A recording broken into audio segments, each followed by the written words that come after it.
J'ai une question pour vous deux. Benoît Dutrisac. Je suis là pour aider. Qu'est-ce qu'ils veulent, Mario? Mario Dumont. Une réduction de la tâche puis une augmentation de salaire. Ben, c'est cave. C'est des crapules. C'est cave dire ça. Ils ont tellement tout. Non, ils ont déjà eu plus. La rencontre Dutrisac-Dumont. Fais un petit effort. Salut, Benoît. Hey Mario, bonjour. Juste, t'as les voyages des députés à l'étranger? Ben, je t'écoutais avec Yasmine. Vous êtes deux de la machine politique. Moi, je suis le contribuable l'autre bord. Puis je vois les factures, puis ça a l'air que c'est pas grave, 100 000 $. Moi, je suis pas sûr. Si tu parles dans des groupes communautaires, là, 100 000 $, ça change leur année. Et là, t'as des comment on dit en anglais, des freeloaders, là, des espèces de pics-assiettes qui profitent de toutes les occasions pour voyager un peu partout. Puis tu sais quoi mon problème là-dedans? Il n'y a jamais de rapport. Non, c'est plus vrai, ça. Il n'y a pas de rapport. C'est plus vrai. C'est pas... Ben le président Jean-Pierre Charbonneau... Oui, le président Jean-Pierre Charbonneau a changé ça. Écoute, moi, je suis vieux, là. Peut-être qu'ils l'ont abandonné, cette pratique-là, mais moi, quand j'ai quitté comme député... Oui, il y avait un rapport de était voyage obligatoire. Au Ghana, ben sors-le. Demain, je veux le voir. Moi, le voyage au Ghana, en première classe, je veux voir le rapport. Et qu'est-ce que ça nous a donné, nous, les contribuables québécois, de payer ce voyage-là? Non, mais c'est ça, Benoît. Qu'est-ce que ça nous a donné? C'est sûr que ça rapporte pas d'une façon aussi claire, exemple, que le voyage économique du ministre de l'Économie qui revient avec des contrats précis. Ça, on s'entend. Ouais, c'est ça. Mais mettons que dans les 50 dernières années, l'Assemblée nationale du Québec avait jamais participé à rien, là. Il reste que ça devient de l'isolationnisme, là. Non. Tu parles plus... Non, Mario, non, c'est pas ça que je dis. Si tu as un congrès où on aborde, par exemple, la francophonie ou des questions économiques ou des questions politiques... C'est un exemple. La francophonie, on a beaucoup des activités qui sont pour ça, là. Je suis bien d'accord. Mais si c'est pour aller voir la francophonie puis échanger en français, mais rien se dire, puis rien décider, ça suffit. Non, mais ça suffit. Si t'as pas de... non, mais là, Québec solidaire embarque pas là-dedans, ben bravo, Québec solidaire. Puis là, je pense que ça suffit. Parce que t'as beau dire, il n'y a pas de petites économies, là. Quand t'as 11 milliards, ils pourraient donner l'exemple, puis dire, savez-vous quoi, le Ghana, cette année, on va sauter notre tour. Parce que, un, ça donne rien, puis deux, on n'a pas de rapport. T'as beau dire, on n'a pas de rapport. On ne sait pas ce qu'ils sont allés faire là. Non, il y a des rapports, c'est que toi... rapport. Je suis parti mardi matin, je suis revenu dimanche soir, puis j'ai rencontré une hôtesse de l'air, puis voyons. Non, des rapports sérieux. T'as rencontré qui? C'était quoi le but de la rencontre? C'est quoi le résultat de la rencontre? Et pourquoi on va là? Non, t'as rien de ça. Moi, je pense que ça suffit. Puis c'est pas banal, là. C'est comme par principe, alors qu'on a on cherche de l'argent partout, là, les élus qui se promènent dans le monde, je pense que ça suffit. Mais t'es conscient que... Je veux plus payer pour ça, en tout cas. Là. Non, je veux je comprends. payer pour ça. Mais t'es conscient que sur le budget du Québec, c'est...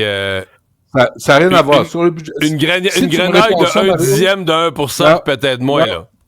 Non, si tu me réponds ça, Mario, ce matin, ça veut dire que tu dois dire oui à toutes les demandes des groupes communautaires. Parce que tu vas dire, sur le budget du Québec, c'est une grenaille, v'là un 100 000, v'là un 200 000, v'là un 300 000. Là, faut être un peu cohérent. T'as-tu de l'argent pour tout le monde au Québec? Non. T'as-tu de l'argent pour des voyages pince-fesses puis d'aller se prendre un petit lunch aux frais des contribuables? Oui. Ça marche plus. Ça marche pas. Moi, je suis pas d'accord. Je veux plus payer pour ça. Restez chez vous. Puis si tu veux aller au Ghana, man, t'es payé, t'as eu 30% d'augmentation de salaire, paye ton voyage. Et j'en ai un rapport devant moi, là. Je l'ai ouvert pendant que tu me parles. 31 mai 2024, réunion du comité directeur du réseau des femmes, puis tout ça, puis quoi? Un rapport. Il dit quoi? Qu'est-ce qu'ils ont mangé?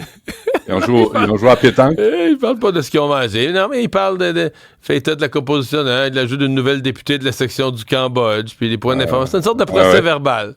Écoute, je te connais assez, là. Je pense pas que ça te satisferait. Pas tout. Je me risque à dire, je pense pas que ça te satisferait. Bon.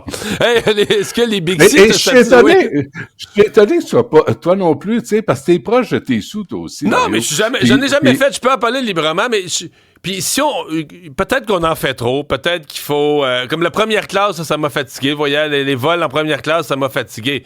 Je dis juste que l'autre extrême, moi, je vois pas une... On parle pas d'extrême. Mais je suis pas un extrémiste, moi. Moi, je te dis, si tu as une rencontre, puis il y a des résultats escomptés, puis tu as des ententes prévues, allez-y, c'est sûr. On va sortir du Québec, on va aller... Bon, parfait. Mais pas pour aller se promener sur le bras des contribuables. Je comprends. Hey, est-ce que les Big C te satisfont, eux? Ouais. Mario, ce matin, j'ai une bonne nouvelle pour toi. Ben voyons donc. Sais-tu quoi? Tu vas pouvoir aller travailler en Big C.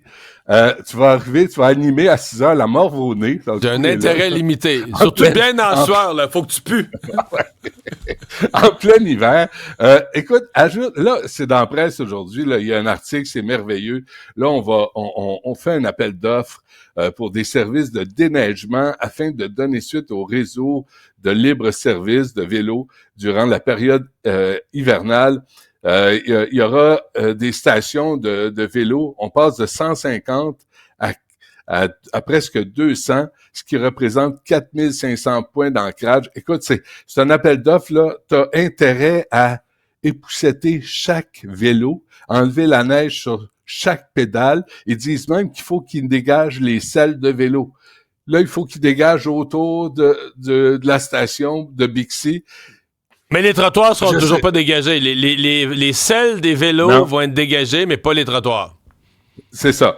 Et là, écoute, la description est hallucinante. Là, comment il faut prendre soin de tous les vélos. Puis on dit, un sondage réalisé en mars auprès de 3400 utilisateurs a aussi montré que 24% d'entre eux ont renouvelé leur abonnement durant l'hiver. 24% de 3400, Mario, je suis pas fort en mathématiques, c'est à peu près 800 personnes. Fait que là, tu as une politique, puis moi, je veux voir le budget de ça, là. Ça va coûter un bras. Ajoute à ça, dans l'arrondissement Antique-Cartierville, là, on annonce, eux autres l'ont pas annoncé, c'est des citoyens me l'ont envoyé, on retire 191 places de stationnement dans Antique, ajouté à toutes les places qu'on a enlevées sur Henri Bourassa. On offre un programme, une subvention de 200 $ pour des pneus d'hiver de vélo. C'est la ville nouvelle, Benoît. C'est la ville nouvelle. C'est une nouvelle conception de la ville. Ouais, c'est sûr. Et les trottoirs, comme tu dis, là, les trottoirs où on tombe sur la tête, là, c'est pas annoncé, là.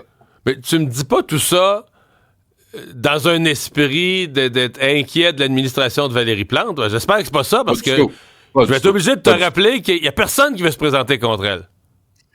Pour l'instant, il n'y a pas grand monde. Mais non, c'est pas. C'est pour tellement forte, tellement invincible, tellement implantée. Les gens sont tellement satisfaits que pour l'instant, il n'y a aucune personne sérieuse qui lève la main et qui dit « Mais je vais aller me présenter contre elle. » Avant-gardiste. C'est ce qu'on n'est pas, Mario, toi et moi. On n'est pas avant-gardiste. Madame Plante l'est. Alors, pour les nombreux usagers, le texte commence dans la presse. On ne dit pas combien. Il y en a-tu 20? Il y en a-tu 200? Il y en a-tu 2000? Il y en a-tu 20 000? On ne sait pas. Mais là, il y a un appel d'offres pour nettoyer toutes les stations. Il va y en avoir 200. Mais excuse-moi, la presse dit quoi pour les nombreux quoi? Les nombreux? Nombreux usagers. Mais ils disent pas combien. Du Bixi d'hiver. Du Bixi d'hiver, ouais. Ils sont pas nombreux, là. Ils sont pas leur vélo. Non, mais excuse.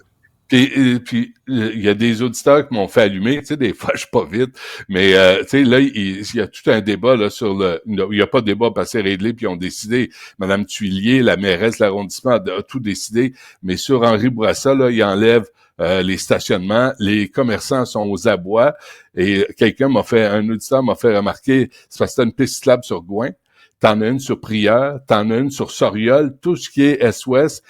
Ben, c'était pas assez, ça en prenait sur Henri Bourassa. Puis là, les autobus, les gens qui descendent l'autobus, vont falloir qu'ils s'arrêtent en descendant, regarder à gauche, regarder à droite, traverser la piste cyclable, puis arriver au trottoir. Mais avant-gardiste, ce que nous sommes pas. Bon. À suivre.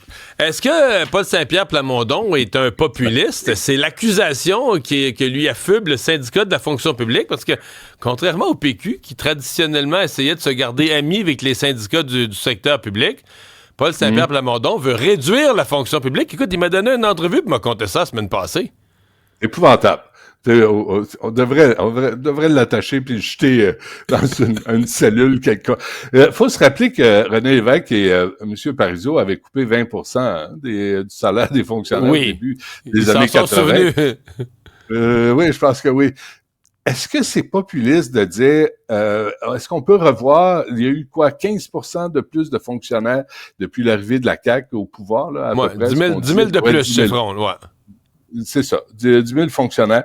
Là, est-ce qu'on peut juste se poser la question, puis on s'était posé la question, Mario, avec Alexandre Dubé, est-ce qu'on a les moyens d'avoir autant de fonctionnaires au Québec? Est-ce qu'on a la capacité de payer? Là, on a fait une entente avec le Front commun, puis là, la facture, c'est 11 milliards. Est-ce qu'on est capable de se payer tout ça?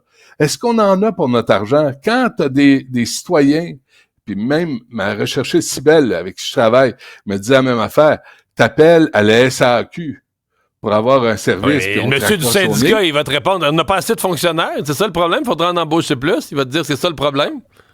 OK. Il me l'a dit là, hier. Eux autres, ils raccrochent. Au lieu de dire, voici comment vous pouvez avoir de l'aide, ils raccrochent. Ils répondent même plus. Peut-être ils en ont pas assez.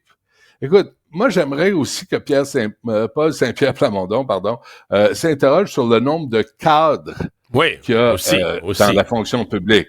Parce que je veux bien qu'on examine, je pense que les fonctionnaires, tu sais, ils roulent pas sur l'or, là. Faut pas exagérer. Est-ce qu'ils pourraient en faire plus? Peut-être. Est-ce qu'ils travaillent comme du monde? Peut-être, peut-être pas, je ne sais pas. Mais est-ce qu'il y a une augmentation du nombre de cadres dans la fonction publique? Est-ce qu'il y en a plus pour surveiller ceux qui travaillent? Ça, j'aimerais avoir la réponse à ça. Et peut-être là-dedans aussi, on pourrait faire une petite coupure légère, scalpel, délicat, anesthésié. Faut pas que ça fasse mal, mais une légère coupure. Merci, Benoît. Ouais. Salut.